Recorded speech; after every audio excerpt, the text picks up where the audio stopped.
Hey Shelby Bells, it's Shelby. Welcome back to my channel. Thank you so much for tuning in for another video. In today's video, I wanted to do a quick episode recap of the Real Housewives of Beverly Hills, season 12, episode 3. I'm loving doing these recaps for you, and it seems like you guys are really starting to like the Beverly Hills content. My last video that I did on this stuff did pretty well, so thank you so much for your support on that video. If you haven't seen that, it's about the rumors of Kathy Hilton and her apparent explosion that happens later on in this season of Real Housewives of Beverly Hills, and her racist comments and homophobic comments and stuff, and it's a good one. So if you want to see that video, then it is up on my channel for you to check it out. So thank you for all the support if you've already watched it, and if you haven't watched it and want to check it out, it's there for you. But in today's video, we're going to be talking about episode 3, and this one was a little bit it was good. They went to La Quinta, which is like the house in the desert that they have, and Kyle opened up her new store. But there was that was kind of like the background story of everything. Really, the main part of this episode was the drama that happened with Crystal and Sutton again, and Kyle and Dorit. Really, all of them chimed in on this, so I thought we should talk about it. If you're interested in hearing more about that drama, make sure that you keep on watching. Spoiler alert, you guys, if you haven't watched the latest episode of Real Housewives of Beverly Hills, then make sure that you watch that episode before you watch this video, unless you just want to catch up on the drama because you don't have time to watch it, or maybe you don't have Bravo but you live for the Housewives. That's cool too, but just so you know, there are spoilers for episode 3 of season 12 of the Real Housewives of Beverly Hills in this video, so exit if you don't want spoilers. Moving on. In this episode of Real Housewives of Beverly Hills, the ladies take a trip to La Quinta. So we've seen them go to La Quinta a couple of different times in the past over the course of a few different seasons. I think the first time we saw them go to La Quinta was when Mauricio and Kyle were thinking of buying that house and selling it. I think they were thinking, yeah. And anyway, they own the house now or something, or it's an investment property. I'm not really sure exactly what it is. I think they own the house and it's like a vacation property, or maybe they're still trying to sell it. I really don't know exactly why they have the house, but they seem to go there a lot, and they have help and stuff for trips. They've been going there a lot the past couple seasons. I think it's just a convenient thing because of the first time because of COVID, and now, excuse me, I have heartburn. I'm on my lunch break, you guys. And I'm just trying to get like videos done on this stuff before I go back into work. I have a limited amount of time, so I'm just like rushing through these videos today. I'm trying to get them to stop scheduling me on Thursday morning so I can actually be at home and record these videos in the studio and do everything that I need to for you guys. Thank you so much for your patience with this, because I understand there's like cars driving by and this isn't the best setting or whatever, so thank you for your patience.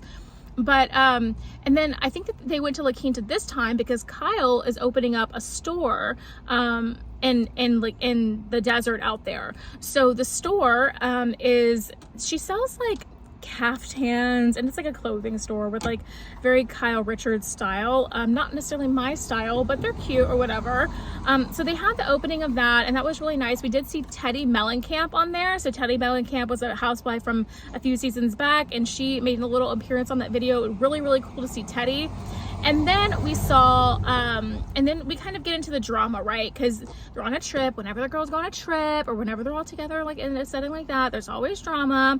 So it starts with Sutton, and Sutton makes an apology to Dorit, and I was relieved that we got this apology from Sutton, because as you guys may or may not have seen in my previous videos about the Real Housewives of Beverly Hills, I was really disappointed with Sutton because I like Sutton as a character, as a person on this show, but I was really disappointed with the way that she behaved and stuff in the past couple episodes, with the lack of empathy it seemed like for Dorit's situation with her break-in and all of that. And then just to Kyle, she made some comments and they just seemed insensitive, so I really didn't like that. But in this episode, she really did come forward, and we got to hear her explanation as to why she acted the way she did about that situation. And basically what she said was that, you know, I'm very triggered by that kind of stuff, by break-ins and violence and stuff like that, because I was broken into as a child, and when it comes to gun violence, I'm very triggered and stuff by that, because as a child she experienced some really scary, dark stuff, and we kind of got a chance to understand why she may have acted the way she did. You know, trauma affects certain people in different ways. the ladies, some of them, Kyle in particular, I think that they were trying to say like, hey, well, you still need to have empathy for that kind of situation. And I don't think now, after hearing what Sutton said, I don't think it wasn't that she didn't have empathy. I think what it was that Sutton was triggered from her trauma that she experienced from her own break-in when she was younger, from her own history of gun violence. And I can understand that, because everybody reacts to trauma in a different way. And you can't just necessarily tell somebody how they should react when they're triggered like that. There's a way that they probably could react and grow into being able to react in a certain way, but when someone is triggered by something that was so traumatic for them, they're going to react how they react. And given the circumstances, I don't think it was very tactful how Sutton handled the situation with Kyle when she was telling her about Dorit, but I have a little bit more empathy for the situation now. So I was kind of relieved that we got to hear more of Sutton's side of stuff, because I was ready to like be like, oh my god, she's the villain of the season, like I can't believe she's acting like this, whatever. So I was really happy to hear that. She apologized to Dorit too, and Dorit was kind of like, okay, like thank you for apologizing, your apology seems genuine and all that. And then what kind of threw me for a loop is that the ladies were talking about the situation at La Quinta, like they played at the house and stuff, and then Crystal kind of chimes in and she's saying that things are a little hypocritical, because if you remember, like last season, or was it this season, I think it was last season, when Sutton had walked in on Crystal in her room and saw her without her clothes on or whatever, when she was trying to give her her jacket, that turned into a big thing. Crystal said she felt violated, all of these things, and it feels like the ladies were telling, you know, Sutton like, hey, you can feel any type of way that you want to about this situation, like it's okay to feel how you feel. But with Crystal's situation, they were telling her, hey, like that's not okay to feel like that, you're being dramatic, it wasn't like that. And so Crystal kind of like chimed in, and she was like very upset about this. She was like, hey, you guys, I just don't feel heard in this group anymore. It's not for me, I need to leave. And she got very upset, and she ended up leaving the house with Diana. And I think that it's gonna take, the thing is, Crystal's a little bit younger than some of these other ladies, and so I think that it's just there's a little bit of communication issues with them that they're gonna need to work through in order to fix their friendship or whatever. Because I think that Crystal is a little bit more of a sensitive person than some of these other ladies when it comes to validating feelings and these things that people that are like in their 30s and the millennials, I guess, if you will, were more concerned with that than the people before us. Then what is it called? The Gen X? I don't know what they're called, I forgot.